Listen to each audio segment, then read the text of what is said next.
Land and Shade 2015. வீட்டைச் சுற்றிலும் கரும்பு காடு.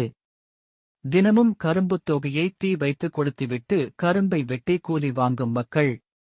அந்த கருப்பங்காட்டு புகையில் வாழ முடியாமல் ஊரே காலி செய்துவிட்டு போன பிற்பாடும் ஒரே ஒரு வீட்டில் மட்டும் மனிதர்கள் இருக்கிறார்கள்.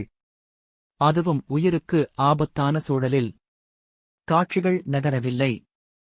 அதாவது கேமரா ஒரே இடத்தில் இருக்கும். கதாபாத்திரங்கள் மட்டுமே நகர்கிறது. கதையும் நகர்கிறது. ஆணியடித்தாற்போல் நிற்கும் கேமரா கோணத்தில் காட்சிகளை பார்க்கும்போது படத்திற்கு ஒரு தீவிர தன்மை இயல்பாகவே வந்துவிடுகிறது. எப்போதும் எரிந்து கொண்டிருக்கும் கரும்பு புகை பின்னணி என்பதால் படமே சாம்பல் நிறத்தில் இருக்கிறது. அந்த நிறமும் கேமரா கோணமும் காட்சிகளை செதுக்கியது போல வார்த்துவிடுகிறது. படம் முழுவதும் இடங்கள் மொத்தமே 5 அல்லது 6 இடங்கள்தாம். படத்தை இன்னும் பார்த்து முடிக்கவில்லை. பார்க்காமலும் போகலாம். ஆனால் பார்த்தவரை இந்த படத்திற்கு பின்னால் இருந்த ரசனை உணர்ச்சி மிகுந்த மனிதர்களை உயர்வாக நினைக்காமல் இருக்க முடியவில்லை.